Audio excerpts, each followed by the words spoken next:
నమస్తే అండి అందరికీ. నేను మీ Madhavi Krishna. Welcome to my channel Madhavi Krishna's నవరస కథామాలిక తెలుగు ఆడియో స్టోరీస్. అవుననా కాదనా 21వ భాగం. ఏమన్నారు? ఉలిక్కిపడి అర్క వైపు ప్రభాకర్ వైపు అయోమయంగా చూశాడు నీల్. ఎప్పుడూ చాలా సంయమనంతో ప్రశాంతంగా ఉండే కేతకి కూడా తుళ్ళిపడింది ప్రభాకర్ మాటలకి. అర్క, అంకుల్ మాటలకి అర్థమేంటి? ఇదెప్పుడు జరిగింది? అయోమయంగా నిలదీశాడు నీల్ తన ప్రాణ స్నేహితుడిని. అర్క మౌనంగా విరిగిపడే అలల పట్టుదలని తదేక దీక్షతో చూస్తున్నాడు. ఆ సమయంలో నీల్కి వివరణ ఇవ్వడానికి అతను సిద్ధంగా లేడు. అతనికి అసలు ఎవరితోనూ మాట్లాడాలని లేదు. అర్క తన తండ్రిని బాగా మిస్ అవుతున్నాడు. అది గ్రహించినవాడు ప్రభాకర్ మాత్రమే. విష్ణుతో పాటుగా తనతో స్నేహం చేశాడు అర్క. ఆ పసివయసులోనే తండ్రితో సమానంగా తను కూడా ప్రభా అని పిలుస్తుంటే ఎంతో ముద్దుగా అనిపించేది తనకి. అదే ఇప్పటికీ అలవాటు అర్కకి. చిన్నగా నిట్టూర్పు విడిచాడు ప్రభాకర్. అర్క, నీకు విష్ణుని వెనక్కి తీసుకువచ్చి ఇవ్వలేనురా, కానీ వాడితో నాకు ఉన్న ఎన్నో మధురమైన జ్ఞాపకాలని నీతో పంచుకోగలను. నీల్ ప్రశ్నకి జవాబు ఇవ్వాల్సిన బాధ్యత నీకుంది. అర్క భుజం మీద తన చేత్తో మృదువుగా రాస్తూ ప్రేమగా అన్నాడు ప్రభాకర్. అప్పటికే అర్క ఏమీ మాట్లాడలేదు. నీకు చెప్పడం ఇష్టం లేకపోతే మాట్లాడే పని లేదు అర్క, నేను బయలుదేరతాను అన్నాడు నీల్ ఆశాభంగంతో. అర్క తనకి చెప్పకుండా పని చేయడమే కాకుండా వివరణ ఇవ్వడానికి కూడా సిద్ధంగా లేకపోవడం నీల్కి బాధ కలిగించింది. లేవబోతున్న నీల్ చేతిని పట్టుకుని కిందకి లాగింది కేతకి. అతను ఇసుకలో కూలబడి కోపంగా చూశాడు ఆమె వైపు. పట్టించుకోలేదు కేతకి నీల్ కోపాన్ని. అర్క, నువ్వు తుల్యభాగకి విషయం చెప్పలేదేమో అని బాధపడుతున్నావు అందరం. నీ నుంచి తప్పులేనప్పుడు అన్ని మాటలు ఎందుకు పడ్డావు? ఆంటీ నిన్ను అపార్థం చేసుకున్నారు. తుల్యభాగ మనసు కష్టపెట్టుకుంది. మిత్ర నీకోసం చెంపదెబ్బతిన్నాడు. ఎందుకిదంతా? లాలిత్యం నిండిన కంఠంతో మృదువుగా అయినా కానీ స్థిరంగా మనసులో మాటని చెప్పేసింది కేతకి. మిత్ర, అర్క, అనురాగ ఆమెకి స్నేహితులు కాదు, తన బాస్ ప్రాణ స్నేహితులుగా పరిచయస్తులు. కానీ విష్ణు చనిపోయాక ఏకవచన సంబోధనలోకి దిగింది వాళ్ల పరిచయం. ఆ సమయంలో కేతకి వాళ్ళకి చాలా సహాయం చేసింది. అది వాళ్ళ మనసులో బాగా ముద్రించుకుపోయింది. అప్పటి నుంచి ఆమెని తమలో ఒకరిగానే చూడడం మొదలుపెట్టారు వాళ్ళు, ఒక్క నీల్ తప్ప. నీల్ అది ఆమె బాధ్యత అనేసి ఊరుకున్నాడు. అది వేరే విషయం. అర్క గుండెని చీల్చుకుని వచ్చింది నిట్టూర్పు. నేను మొదటిసారి తుల్యభాగని కలవకముందే అంతా వివరంగా రికార్డ్ చేశాను ప్రభా ఎదురుగానే. ప్లాన్ తో పాటుగా నా దగ్గర ప్లాన్ బి కూడా ఎప్పుడూ సిద్ధంగానే ఉంటుంది నీల్. ప్లాన్ బి అవసరం రాకూడదనే అనుకున్నాను. నా సాయశక్తులా ప్రయత్నించాను కూడా, కానీ పరిస్థితులు అనుకూలించలేదు. తుల్యభాగకి స్వయంగా నేనే నిజం చెప్పడానికి ఎంతో ప్రయత్నించాను, కానీ అవకాశం చిక్కలేదు. నిన్న రాత్రి ఆమెకి వాయిస్ మెసేజ్ పెట్టేశాను. పొరపాటున ఈరోజు తనతో మాట్లాడడానికి అవ్వకపోతే నన్ను నేను దోషిగా అనుకోవలసి వస్తుందని నాకు తెలుసు. ఆమె చూసుకుంటుందని అనుకున్నాను. అందుకే ఈరోజు తెల్లవారుజామున తనకి కాల్ చేసినప్పుడు నో రిప్లై వచ్చిందని చక్రి మామయ్యకి కాల్ చేసి ఆమెతో మాట్లాడుతూ హ్యాపీగా ఉన్నావా అని అడిగాను. ఆమె నిష్కల్మషంగా నవ్వింది. తన ఫోన్ తన దగ్గర లేదని గ్రహించడానికి నాకు ఎన్నో క్షణాలు పట్టలేదు నీల్. పెద్దవాళ్ళు ఫోన్ తీసేసుకున్నారని చెప్పినప్పుడు కొన్ని క్షణాల పాటు భయంతో వణికిపోయాను. ఈ ప్రపంచంలో ఎవ్వరు నా గురించి ఏమనుకున్నా నాకు బెంగలేదు, కానీ అమ్మ తుల్య నన్ను అసహించుకుంటే నేను తట్టుకోలేను. ఆమె ఆ మెసేజ్ని విందో లేదో అన్న అనుమానం నన్ను పట్టి పీడించింది. ఎందుకంటే నా మెసేజ్ విని ఉంటే ఆమె అంత మనస్ఫూర్తిగా నవ్వి ఉండేది కాదని నాకు తెలుసు. అందుకే పెళ్లికి ముందు మాట్లాడాలని అనుకున్నాను. నాకు అర్థమైపోయింది నీల్, నేను ఒక అమాయకురాలని బాధ పెట్టబోతున్నాను. ఎప్పుడూ ఆమెతోనే ఉండే ఆమె ఫోన్ని అమ్మ అలా తీసేసుకుంటుందని నేను అస్సలు ఊహించలేదు. అయినా అమ్మ నన్ను నమ్ముతుందని అనుకున్నాను. మిత్రకి విషయం తెలియకపోయినా నేను తప్పు చేయనన్న నమ్మకం ఉండబట్టే వాడు దెబ్బతిన్నాడు. ఈ విషయం ఇక్కడే సమసిపోవాలి. అమ్మకి ఎట్టి పరిస్థితుల్లోనూ తెలియకూడదు చెప్పాడు అర్క. ఎవరూ మాట్లాడలేదు. అంత్యనిష్ఠురం కన్నా ఆదినిష్ఠురం మేలు అక్కి.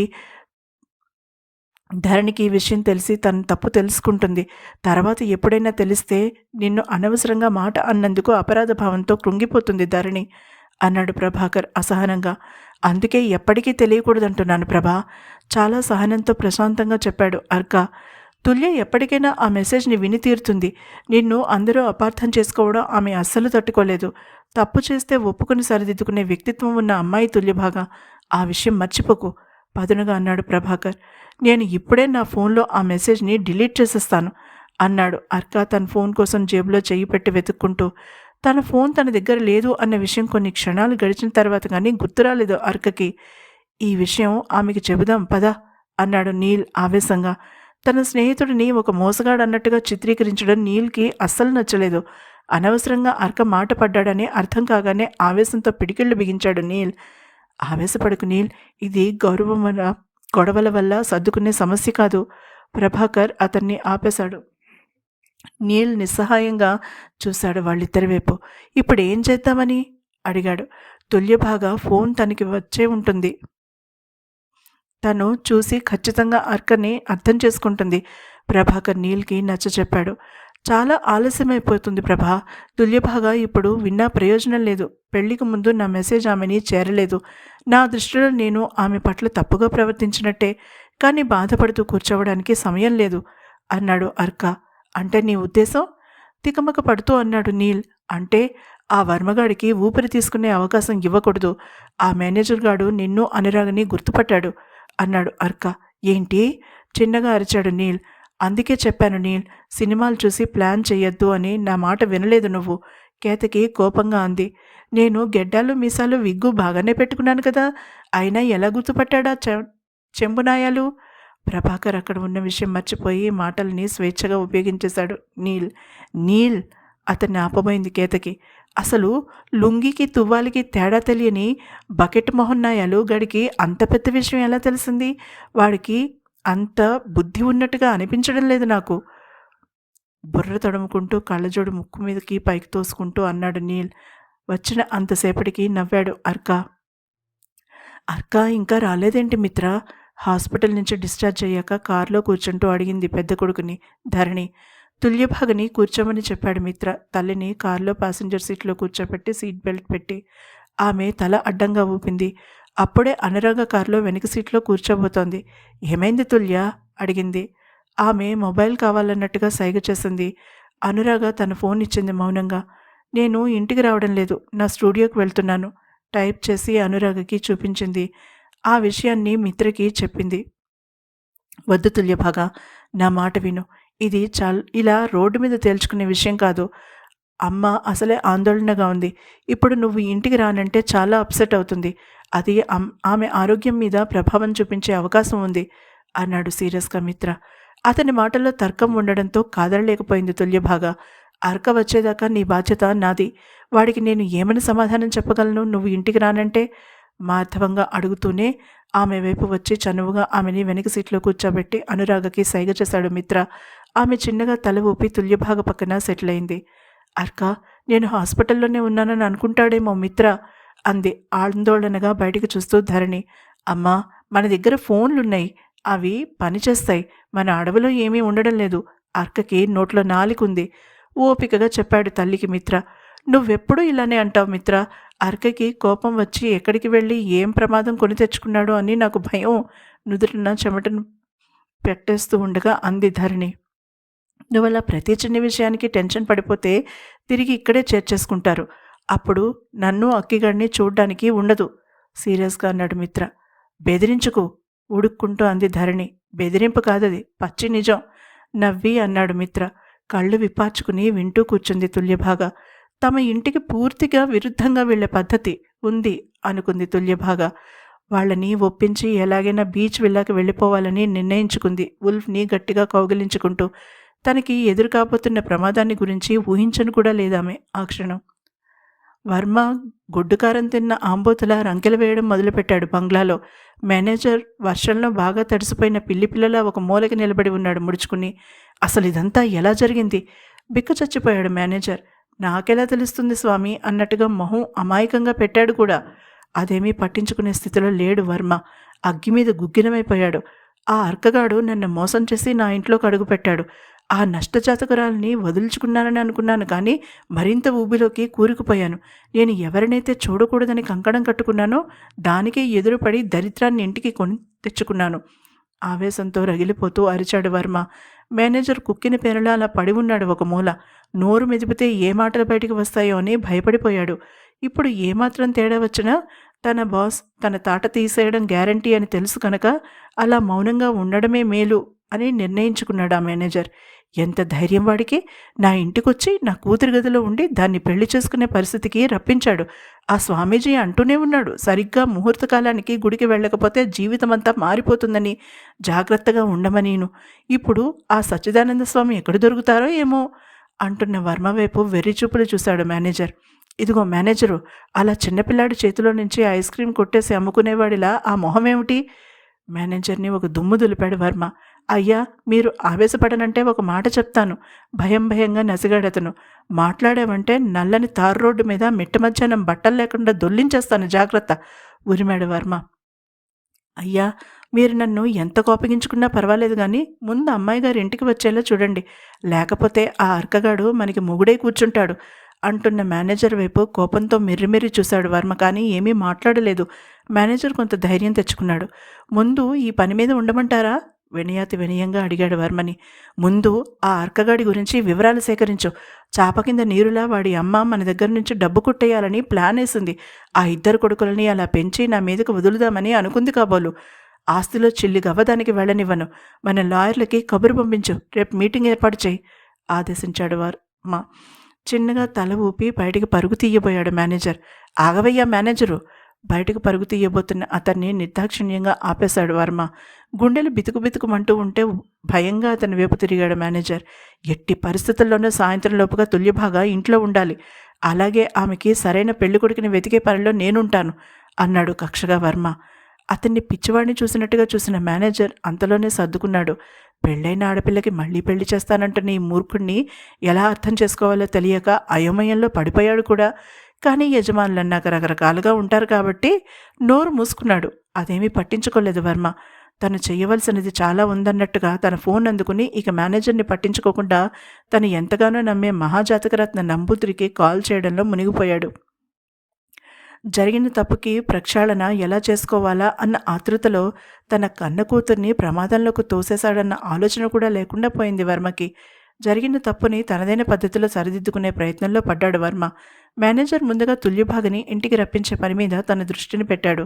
బంగ్లాలో నుంచి బయటికి రాగానే ఎదురుగా కనిపించిన తోటలో పనిచేసే వ్యక్తికి సైగ చేసి రమ్మని పిలిచాడు. ఆ బంగ్లాలో పనిచేసే నౌకర్లలో సగం మంది రౌడీలే. సెక్యూరిటీని ఏర్పాటు చేసుకునే పని లేకుండా వస్తాదుల్లాంటి వీధి రౌడీలని పనిలో పెట్టుకున్నాడు వర్మ. ఆ ఏర్పాట్లన్నీ మేనేజర్ దగ్గరుండి చేశాడు. వాళ్ళందరూ మేనేజర్కి నమ్మకస్తులైన మనుషులు. వర్మ దగ్గర నుంచి కుట్టేసిన డబ్బుల్లో ఒక పావువంతు వీళ్ల నమ్మకాన్ని సంపాదించడానికి ఖర్చు పెడుతూ ఉంటాడు మేనేజర్. ఎప్పటికైనా తనకి వాళ్ళు ఉపయోగపడతారు అన్న నమ్మకంతో. ఇప్పుడు వాళ్ళనే ఉపయోగించుకోవాలని నిశ్చయించుకున్నాడు అతను. మన వాళ్ళందరినీ సమావేశపరచు అన్నాడు సీరియస్గా మేనేజర్.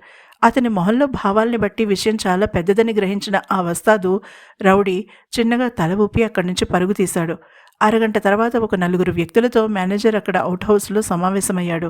తుల్యభాగ ప్రమాదంలో పడింది ఆమె కన్ని తండ్రి వల్లనే. అది తెలియని అర్క బీచ్లో నీల్ పక్కన కూర్చుని నవ్వాడు.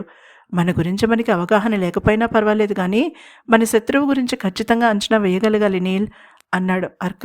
దద్దోజనానికి పరవాణానికి తేడా తెలియని వాడికి అంత బుర్ర ఉందని నేననుకోవడం లేదు అన్నాడు నీల్ అసహనంగా. అక్కడే వచ్చింది చిక్కంతా. రాజు కోతి కథ తెలుసా అన్నాడు అర్క. ఇప్పుడు చిన్నపిల్లల్లా కథలు చెప్పుకుంటూ కూర్చుందామా? వర్మ మీద కోపాన్ని తన ప్రాణ స్నేహితుడి మీద చూపిస్తూ విసుక్కున్నాడు నీల్. అతను తుల్యభాగా వాడిపోయిన మొహాన్ని మర్చిపోలేకపోతున్నాడు. కొత్త పెళ్లి కూతురు సిగ్గుగా చూడడానికి బదులుగా విషాదం నిండిన కళ్ళతో ఒంటరిగా నిలబడిపోయింది. ఆ దృశ్యం అతని కళ్ళ ముందు నుంచి పోవడం లేదు. అందుకే కోపంగా ఉన్నాడు నీల్. అతన్ని అర్థం చేసుకున్నట్టుగా భుజం మీద ఆప్యాయంగా తట్టాడు అర్క. యజమాని ఎంత తెలివైన వాడైనా పనివాడు మూర్ఖంగా ఉంటే వాడికి కాదు యజమానికి ప్రమాదమని చెప్తుంది ఈ కథ మనకి. ఒక రాజు ఒక కోతి మీద జాలిపడి తన సేవకుడిగా నియమించుకున్నాడు. ఆ కోతి చాలా విశ్వాసంతో ఆ రాజుకి సేవలు చేసేది. తన ప్రాణం చేసేంత విశ్వాసంగా ఉంది ఆ కోతి రాజు మీద. ఒకరోజు ఆ రాజు నిద్రపోతున్నాడు. కోతి అతనికి కాపలాగా కూర్చుంది. అంతలో ఒక ఈగ వచ్చి రాజుని ఇబ్బంది పెట్టడం ప్రారంభించింది. దాన్ని తోలే ప్రయత్నం చేసింది ఆ కోతి. కానీ ఈగకి రాజుని వదిలే ఉద్దేశం లేనట్టుగా కోతిని విసిగించడం మొదలుపెట్టింది.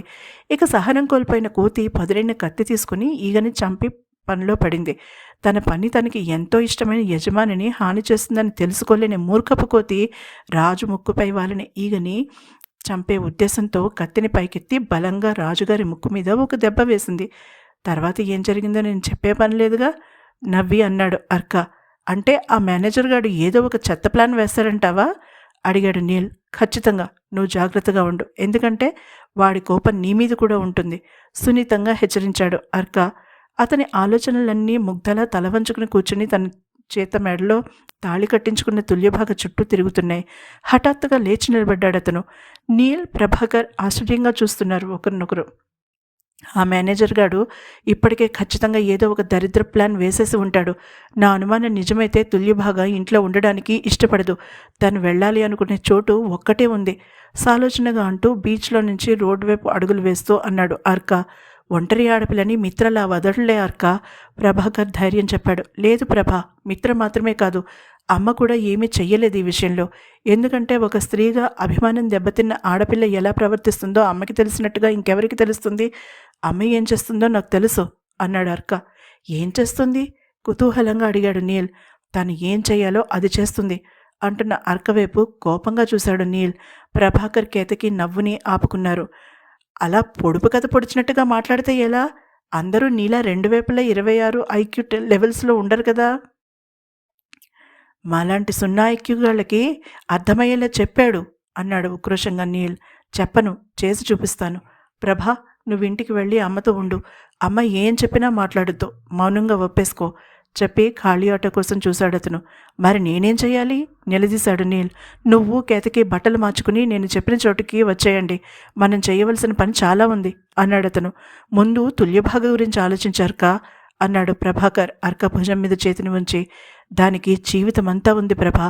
ప్రస్తుతానికి మనం ఆలోచించవలసింది ఆ మేనేజర్ గారి గురించి, ఆమెకి ఎదురు కాబోయే ప్రమాదం గురించి చెప్పి ఖాళీ ఆటో ఎక్కేసి వాళ్ళు చేయవలసినది మరొకసారి చెప్పి అక్కడి నుంచి వెళ్ళిపోయాడు అర్క.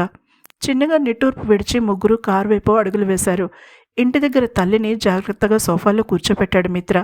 తన జీవితాన్ని మలుపు తిప్పేసి నిజం తన హ్యాండ్ బ్యాగ్లో ఉందని తెలియని తుల్య దాన్ని ఒక పక్కగా పడేసి వుల్ఫ్ని తన ఒళ్ళో కూర్చోపెట్టుకుని కూర్చుంది సోఫాలో. జీవితం తిప్పిన మలుపుని అర్థం చేసుకునే ప్రయత్నంలో ఉందామె. గుండెల మీద బరువుగా పడిన సూత్రాలని చేత్తో తడుముకుంటూ. తుల్య, ఈ కాఫీ తాగి ముందు అన్న సరస్వతి మాట వినిపించగానే లేచి నిలబడే ప్రయత్నం చేసిందామె. కూర్చో, లేవకు అంటూ సున్నితంగా ఆమె భుజాన్ని అదిమిపెట్టి కాఫీ గ్లాస్ అందించింది. కృతజ్ఞతగా చూస్తూ అందుకుంది తుల్యభాగ. అమ్మా, నీకింకా తలనొప్పి తగ్గలేదని నాకు తెలుసు. ఈ పూట హాస్పిటల్లో ఉండవలసింది అన్నాడు మిత్ర తల్లి పక్కన కూర్చుంటూ. అక్కడ ఎందుకో భయం వేసింది మిత్ర. కళ్ళు మూసుకుని కణతలు రుద్దుకుంటూ అంది ధరణి. ఆశ్చర్యంగా చూశారు అందరూ ఆమె వైపు. భయమెందుకమ్మా, నీకేమీ కాదు ఆమె చేతిని తన చేతిలోకి తీసుకుంటూ అన్నాడు మిత్ర. నాన్నకేమైంది? అతని మాటలు పట్టించుకోకుండా అడిగింది ధరణి. ఒక్కసారిగా గదిలో నిశ్శబ్దం ఆవరించుకుంది. ధరణి ప్రశ్నకి మిత్ర ఎలా సమాధానం చెప్పాలా అని ఆలోచిస్తూ ఉండగానే గేట్ లోపలికి దూసుకువచ్చింది ప్రభాకర్ డ్రైవ్ చేస్తున్న కార్. ఇలాంటి స్థితిలో అర్క తన పక్కన ఉంటే బాగుండేదని మిత్రకి బలంగా అనిపించింది. కానీ అర్క మానసిక స్థితిని మిత్ర అర్థం చేసుకోగలడు కాబట్టి చిన్నగా నిట్టూర్పు విడిచి పరిస్థితిని ఒంటరిగా ఎదుర్కోవడానికి సిద్ధపడ్డాడు. మిత్ర, నువ్వంతసేపు సమాధానం చెప్పకుండా ఉంటే నాకు చాలా భయంగా ఉంది. గుండె ఆగిపోతుందేమో అనిపిస్తోంది అంది ధరణి. తతిమ్మ వాళ్ళకి ఏం మాట్లాడాలో తెలియలేదు. అసలు విషయం విన్నాక ధరణి స్పందనని బట్టి తాము కల్పించుకోవచ్చని అనుకున్నారు సరస్వతి చక్రవర్తి. అనురాగ మిత్ర దగ్గరికి వెళ్ళి అతని చేతిని పట్టుకుని మౌనంగా ధైర్యం చెప్పింది. తుల్యభాగ వుల్ఫ్ని గాఢంగా కౌగిలించుకుని మేనత్త వైపు చూసింది. సరిగ్గా అప్పుడు ప్రభాకర్ లోపలికి అడుగుపెట్టాడు. ధరణి మిత్రని నిలదీయడం విన్నాడు. మిత్ర, అసలు విషయం చెప్పకుండా అలా మౌనంగా ఉంటే ఎలా? నిజం నాకు తెలియవలసిన పని లేదా? విష్ణు ఎక్కడ? ఏమైంది అతనికి? కోపాన్ని ఆందోళనని అదుపు చేసుకోలేక కొడుకుని నిలదీసింది. తండ్రి ఇక మనకి లేడని చెప్పడానికి మిత్రకి ధైర్యం సరిపోలేదు. విష్ణు మనకి లేడు ధరణి. ప్రభాకర్ కంఠం కంగున మోగింది ఆ నిశ్శబ్దంలో. ఉలిక్కిపడి అతని వైపు తిరిగిన ధరణికి హాల్ మధ్యలో నిలబడి ప్యాంటు జేబుల్లో చేతులు పెట్టుకుని తన వైపు పరీక్షగా చూస్తున్న తన ప్రాణ స్నేహితుడు కనిపించాడు. కానీ ఆ క్షణం అతను తన చిన్ననాటి చెలికాడిలా అనిపించలేదు. ఆగర్భ శత్రువులా అనిపించాడు. మెల్లగా లేచి నిలబడింది. మిత్ర ప్రభాకర్ వైపు జాలిగా చూశాడు. తన మీద తల్లి చూపించే కోపాన్ని ప్రభాకర్ తన మీదకి తీసుకున్నాడని అతనికి అర్థమవుతూనే ఉంది. కానీ అతనికి తెలియని విషయం ఏంటంటే అర్క ప్రభాకర్ని బ్రతిమాలుకున్నాడు ఆ విషయం తల్లికి అతనే చెప్పాలని. మిత్ర పక్కన తను లేకుండా ఒంటరిగా ఆ విషయం చెప్పలేడని అర్క సరిగ్గా అంచనా వేశాడు. ఏమన్నావు? ఆమె మాట నూతిలో నుంచి వచ్చినట్టుగా నీరసంగా ఉంది. తుల్యభాగకి తెలుస్తోంది ఆమె మనసు ముక్కలు కాబోతోంది మరొకసారని. జీవితాంతం తోడుగా ఉంటారని మాట ఇచ్చి అర్ధాంతరంగా విడిచిపెట్టి వెళ్లిన భర్తని తలుచుకుని ఆమె మరొకసారి గుండె పగిలేలా ఏడవబోతోందని గ్రహించింది తుల్యభాగ. అవసరమైనప్పుడు ఆమెకి తోడుగా నిలబడడానికి సిద్ధంగా ఉన్నట్టుగా వుల్ఫ్ని పక్కకి నెట్టి ఆమె కూడా లేచి నిలబడింది. ఉన్నమాటే అన్నాను ధరణి, పిల్లలిద్దరినీ చాలా భయపెట్టారు నువ్వు విష్ణు. ఇక చాలు, వాడు ఎలానో మనని విడిచిపెట్టి వెళ్ళిపోయాడు. కనీసం ఉన్న నువ్వు పిల్లల గురించి ఆలోచించాలి. నీ దుఃఖంలో నుంచి బయటికి రా. ఆమె కళ్ళలోకి సూటిగా చూస్తూ అన్నాడు ప్రభాకర్. ధరణి మనసు అల్లకల్లోలమైపోయిందని ప్రభాకర్కి తెలుస్తూనే ఉంది. అయినా అతను వెనకడుగు వెయ్యదలుచుకోలేదిప్పుడు. మిత్ర అర్కల కోసం అతను నిలబడదలుచుకున్నాడు. అందుకే ధరణి తన వైపు గుండెను చీల్చేసేలా చూసినా పట్టించుకోలేదు. నువ్వు అబద్ధం చెప్తున్నావు అంది అదే లో గొంతుకుతో. సరస్వతి ముందుకు కదలబోయింది. మిత్ర తల అడ్డంగా ఊపాడు వద్దు అన్నట్టుగా. చక్రవర్తి ఆమె చేతనందుకుని బాధగా కళ్ళు మూసుకున్నాడు. తామందరూ కాలేజ్ రోజుల నుంచి మంచి స్నేహితులు. ఆ స్నేహాన్ని అలా నిలబెట్టుకుంటూ వచ్చారు. విష్ణు ధరణి ప్రేమించుకుని పెళ్లి చేసుకోవడానికి సిద్ధమైనప్పుడు తామే పెళ్లి ఏర్పాట్లు చేశారు. ఆమె అన్నగారు మూర్ఖుడని ఆమె చెప్పగా విన్నారు. కానీ ఈరోజు తనకి స్వయంగా కనిపించి తెలుసుకునే అవకాశం దొరికింది అనుకున్నాడు చక్రవర్తి. ప్రభాకర్ ఎదుర్కోబోతున్న సునామీ అతన్ని ముంచెయ్యబోతోందని తెలిసి కూడా ఏమీ చెయ్యలేని నిస్సహాయ స్థితిలో ఉన్నారు తాము. అర్క ఇక్కడ ఉంటే బావుండునని అనుకున్నాడు చక్రవర్తి. కానీ అర్క ఇక్కడ సమస్యని ఎలా ఎదుర్కోవాలో ప్రభాకర్కి చెప్పాక అంతకన్నా ముఖ్యమైన సమస్యని ఎదుర్కోవడానికి సిద్ధంగా ఉన్నాడని ఆ క్షణం అతనికి తెలీదు. నీకు అబద్ధం చెప్తే నాకేమొస్తుంది ధరణి, బాధగా అన్నాడు ప్రభాకర్. మితిమీరిన బాధ, ఆవేశం మనిషి విచక్షణని చంపేస్తాయని ప్రభాకర్కి తెలుసు. తనే ఎన్నోసార్లు అలాంటి పరిస్థితుల్లో చిక్కుకుపోయాడు. కానీ అర్క వాడి బాధని పక్కకి నెట్టి తనకి అండగా నిలబడ్డాడు. ఇప్పుడు వాడికి తను అండగా నిలబడక తప్పదు అనుకున్నాడు ప్రభాకర్. అందుకే ధరణి విసిరబోయే మాటల బాణాలని ఎదుర్కోవడానికి తనను తాను సంసిద్ధం చేసుకున్నాడు. లాభం సంగతి నాకు తెలీదు ప్రభా, కానీ విష్ణు లేకపోతే నీకు లాభమేగా. కళ్ళలో నీళ్లు చెక్కిళ్ళ మీదకి రాకుండా ఆపే ప్రయత్నం చేస్తూ అంది ధరణి. అదే ఎలా అని అడుగుతున్నాను ధరణి. విష్ణుని నేనే ఏదైనా చేశానని అనుకుంటున్నావా? అనుకున్న దానికన్నా కొద్దిగా కటువుగా వచ్చింది ప్రభాకర్ మాట. ఛీ, అంత కోపంలో కూడా ప్రభాకర్ గురించి అంత చెడుగా ఆలోచించలేకపోయింది ధరణి. మనసులో ఏముందో బయటికి చెప్పేస్తే మంచిది ధరణి, ముసుగులో గుద్దులాట నాకు నచ్చదు సీరియస్గా అన్నాడు అతను. నువ్వు నన్ను ఇష్టపడిన విషయం నాకు తెలియదనుకున్నావా? మన స్నేహాన్ని ఒక అడుగు ముందుకు వేయించాలని అనుకున్నావు. కానీ విష్ణుని ప్రేమించాను నేను. అందుకే నా మీద నీకు ఉన్న ఇష్టాన్ని చంపేయాలని ఎన్నోసార్లు ప్రయత్నించాను. వినలేదు నువ్వు. పెళ్లి చేసుకోకుండా విష్ణుని బాధ పెట్టావు. ఎందుకు చేసావు ఇలా? ఇప్పుడు నీకు నేను దక్కుతానని అనుకున్నావా? అసలు విష్ణుకి ఏమైందో చెప్పకుండా నాకు దగ్గరయ్యే ప్రయత్నం చేస్తున్నావా? ఆవేశంగా నిలదీసింది. మిత్రమోహన్ తెల్లగా పాలిపోయింది తల్లి మాటలు వినగానే. అనురాగ మాటలు ఎంత నిజమో ఆ క్షణం అర్థమై ముచ్చమటలు పట్టేశాయి అతనికి. తుల్యకి అర్థమవుతోంది తన మేనత్త ప్రభాకర్ మనసుని మరొకసారి ముక్కలు చేయబోతోందని. ఎలా ఆమెను ఆపాలో అర్థం కాలేదు తుల్యభాగకి. అర్క ఉంటే ఖచ్చితంగా ప్రభాకర్కి కవచంలా మారి ఉండేవాడని ఆమెకి ఎందుకో బలంగా అనిపించింది. దానికి కారణం ఆమెకి అప్పుడు తెలియలేదు.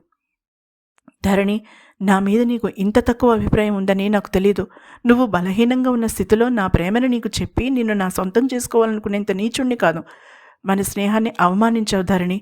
నేను చెప్పడానికి ఏమీ లేదిక అంటూ ఒక అడుగు వెనక్కి వేశాడు ప్రభాకర్. ఆగు, గాభరాగా అంది ధరణి. ఎందుకు ఆగాలి? ఓ మర్చిపోయాను, నీ విష్ణు గురించి నీకు తెలియాలి కదూ. నేను చంపలేదు ధరణి అన్నాడు కఠినంగా ప్రభాకర్. ధరణి కళ్ళలో నీళ్లు తిరిగాయి. నేను ఆ మాట అనలేదు వాదించింది. ఆమె మనసంతా అలజడిగా ఉంది. మనసులో విష్ణుకి సంబంధించిన చివరి రోజులు అస్సలు గుర్తుకు రావడం లేదు ఆమెకి. నల్లని తెరలు కమ్ముకున్నాయి తనకి.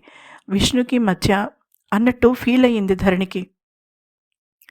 అసలు గుడికి వచ్చి అలా పిచ్చివాగుడు వాగినది ఎవరు? కన్నీళ్లతో అడుగుతుంటే ఆమెని తన గుండెల్లో దాచుకోవాలని అనిపించింది ప్రభాకర్కి. కానీ ధరణి వాగ్బాణాలని తట్టుకుని నిలబడే శక్తి ఇక తనకి లేదు అని అనుకున్న ప్రభాకర్ గుండె నిండా గాలి పీల్చి వదిలాడు. వాడు నీ తోడబుట్టిన అన్నయ్య. వాడికి ఇష్టం లేకుండా పెళ్లి చేసుకున్నారు నువ్వు విష్ణు. మీ పెళ్ళికి నేను చక్రవర్తి దగ్గర నుండి చేశాం. అప్పటికి చక్రికి పెళ్లి కాలేదు. మీ అన్నయ్యకి జాతకాల పిచ్చి. నీ జాతకం బాగా లేదని నిన్ను బలవంతంగా ఎవడికో ఇచ్చి కట్టబెడుతున్నాడని నాకు కబురు పంపించావు. నేనే నిన్ను ఇంట్లో నుంచి బయటికి తీసుకుని వచ్చి విష్ణుకి అప్పగించాను. తర్వాత మనం అందరం ఈ ఊరు వదిలి వెళ్ళిపోయాం. విష్ణు నేను కలిసి బిజినెస్ ప్రారంభించాం. చక్రికి రిస్క్ తీసుకోవడం నచ్చదు. తన ఉద్యోగం చెయ్యాలని అనుకున్నాడు. మంచి ఉద్యోగం దొరకగానే పెళ్లి చేసుకున్నాడు సరస్వతిని. మిత్ర అర్క పుట్టాక నీ అన్నయ్యని చూడాలని తప్పించిపోయావు. కానీ నీ అన్నయ్య నీ పేరు తలుచుకోవడానికి కూడా ఇష్టపడలేదు. నువ్వు చనిపోయినట్టుగా అందరికీ చెప్పుకున్నాడు. విష్ణు చాలా బాధపడ్డాడు. ఈ విషయం నీకు చెప్పొద్దని నా దగ్గర మాట తీసుకున్నాడు. పిల్లలు ఎదిగాక తిరిగి ఇక్కడికి రావాలని గొడవ పెట్టావు నువ్వు. నీ అన్నయ్య కూతురిని నీ కోడలుగా చేసుకోవాలని ఆశపడ్డావు. మిత్ర అర్కలకి విషయం మొత్తం వివరించావు. మిత్ర ఆసక్తి చూపించలేదు. అర్క దగ్గర విష్ణు మాట తీసుకున్నాడు. మిత్ర నీ మాట జవదాటాడు ధరణి. అర్క విష్ణు మాట కాదనలేడు. వాడికి విష్ణు మాట వేదం. ఈ ఊరు వచ్చాం. మన వెనకే చక్రవర్తి కూడా ట్రాన్స్ఫర్ చేయించుకుని వచ్చేశాడు. ఇక్కడ సెటిల్ అయ్యే టైంకి నువ్వు మీ అన్నయ్య కంటపడ్డావు. నీ జాతకం తనకి నష్టం తెచ్చేలోపుగా అడ్డుకోవాలని అనుకున్నాడు మీ అన్నయ్య. మన వ్యాపారంలో తలదూర్చాడు. విష్ణుని టార్చర్ పెట్టడం మొదలుపెట్టాడు. తట్టుకోలేకపోయాడు వాడు. మొదటిసారిగా హార్ట్అటాక్ వచ్చినప్పుడు నీ ప్రపంచం తలకిందులైపోయింది. అర్కా మిత్ర మామూలు మనుషులు కావడానికి చాలా కష్టపడవలసి వచ్చింది. వాడిని గాజు బొమ్మలా చూసుకునేవాళ్ళం.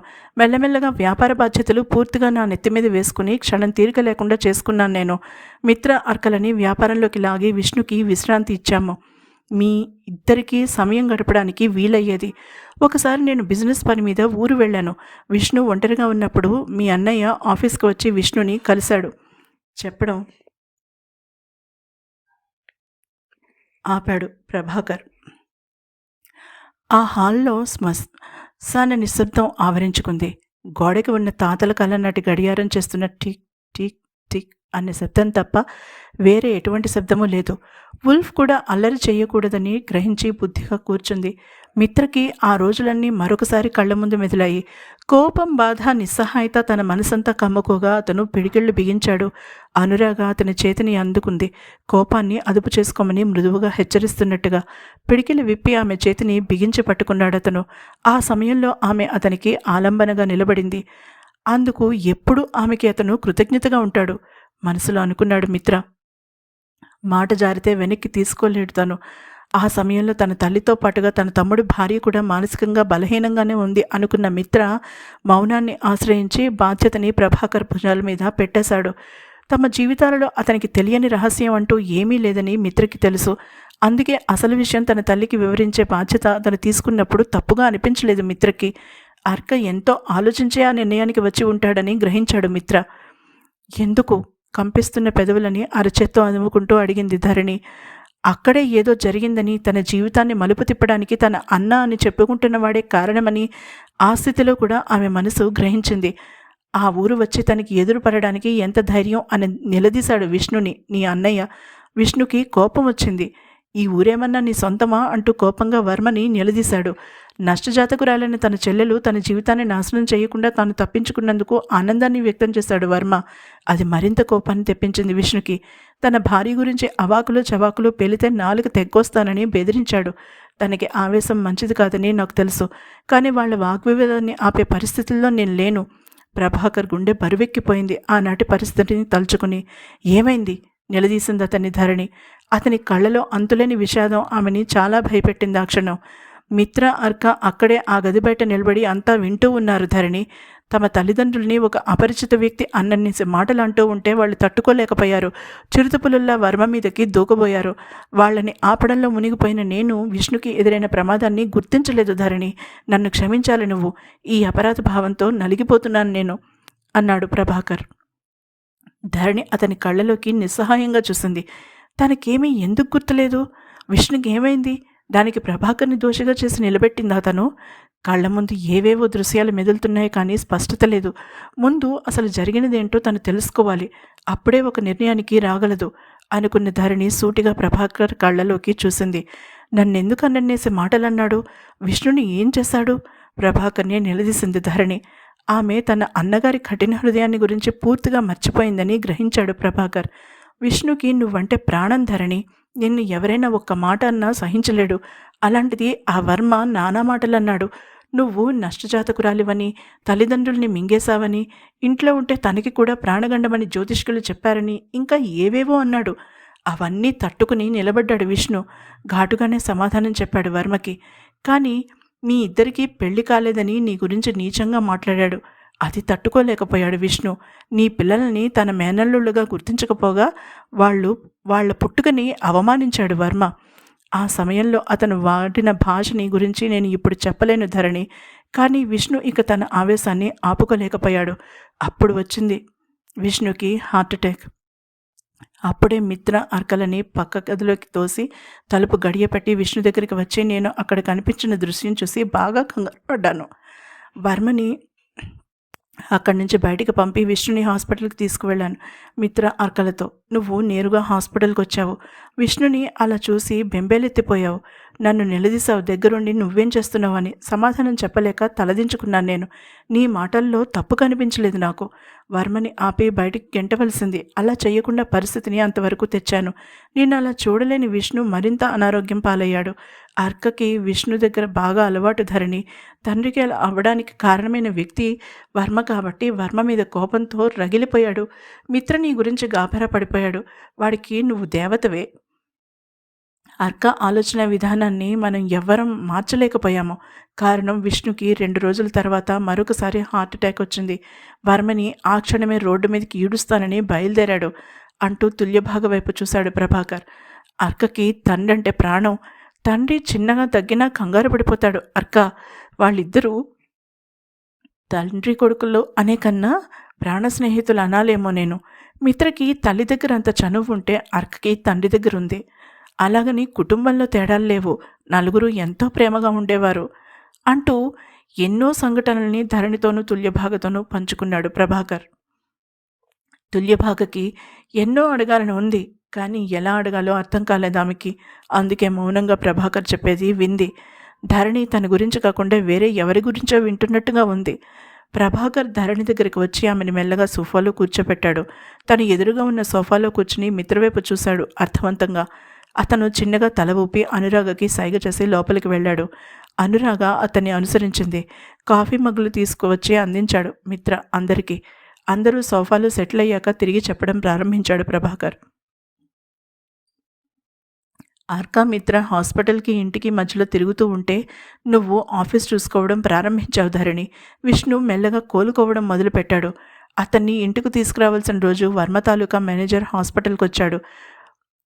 మనకే వస్తుందనుకున్న టెండర్ వర్మకి ఎలా వచ్చిందో, దానివల్ల బిజినెస్లో మనకి ఎంత నష్టం వచ్చిందో చెప్పి, తన యజమాని చెల్లెలి దౌర్భాగ్యపు జాతకం ఎలా మనని నష్టాల్లోకి తోసిందో చెప్పి నవ్వి వెళ్ళిపోయాడు ఆ మేనేజర్. ఎవరు వర్మకి ఉప్పందిస్తున్నారో తెలియదు, కానీ మన కంపెనీ రహస్యాలు అతనికి చేరడం మొదలుపెట్టాయి. వ్యాపారం నష్టాల్లో కూరుకోవడంతో తట్టుకోలేని విష్ణుకి 3వసారి మ్యాసివ్ హార్ట్అటాక్ వచ్చింది ఇంట్లో ఉండగా. అక్క హాస్పిటల్కి తీసుకువెళ్ళాడు. నేను మిత్ర బిజినెస్ ట్రిప్లో ఉన్నాం. అప్పుడు నువ్వు ఆఫీస్లో ఉన్నావు ధరణి.